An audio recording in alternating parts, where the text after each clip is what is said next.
بسم اللہ الرحمن الرحیم۔ سورۃ فیل۔ محبوب کیا تم نے نہ دیکھا تمہارے رب نے ہاتھی والوں کا کیا حال کیا، ان کا داؤ تباہی میں ڈالا اور انہیں پر پرندوں کی ٹکڑیاں بھیجیں کہ انہیں کنکر کے پتھروں سے مارو تو انہیں کر ڈالا جیسے کھائی کھیتی کی۔ ہاتھی والوں سے مراد ابرا اور اس کا لشکر ہے۔ ابرا یمن حبش کا بادشاہ تھا۔ اس نے ایک عبادت خانہ بنایا تھا اور چاہتا تھا کہ حج کرنے والے بجائے مکہ مکرمہ کے آئیں اور اس گھر کا طواف کریں۔ عرب کے لوگوں کو یہ بات بری لگی۔ قبلہ بنی کنانہ کے ایک شخص نے موقع پا کر اس گھر میں قضائے حاجت کی اور اس کو نجات سے لودہ کر دیا۔ اس پر ابرا کو بہت طیش آیا۔ اس نے کعبہ کو ڈھانے کی قسم کھائی اور اس ارادے سے اپنا لشکر لے کر چلا جس میں بہت سے ہاتھی تھے، اور اس میں ایک کوہ پیکر ہاتھی تھا جس کا نام محمود تھا۔ ابرا نے مکہ مکرمہ کے قریب جا کر اہل مکہ کے جانور قید کر لیے۔ اس میں 200 اونٹ حضرت ابو مطلب کے بھی تھے، حضرت عبدالمطلب کے بھی تھے۔ حضرت عبدالمطلب ابرا کے پاس آئے۔ ابرا نے ان کی تعظیم کی اور اپنے پاس بٹھایا اور دریافت فرمایا۔ آپ نے فرمایا میرا مطلب یہ ہے کہ میرے اونٹ واپس کیے جائیں۔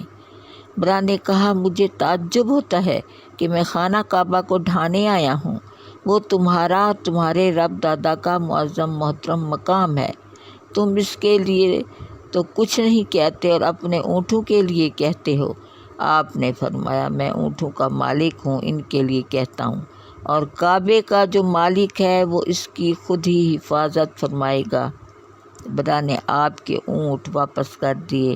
حضرت عبدالمطلب نے یہ سارا حال قریش کو سنایا۔ فرمایا پہاڑوں کی چوٹیوں گھاٹیوں میں پناہ لیں۔ چنانچہ ایسا ہی قریش نے کیا۔ حضرت عبدالمطلب نے دروازۂ کعبہ پر پہنچ کر بارگاہ الہی میں کعبے کی حفاظت کی دعا کی، اور دعا سے فارغ ہو کر آپ اپنی قوم کے پاس چلے گئے۔ ابرا نے صبح تڑکے اپنے لشکر کو تیاری کا حکم دیا اور ہاتھیوں کو تیار کیا، لیکن محمود ہاتھی نہ اٹھا، وہ کعبہ کی طرف نہ چلا۔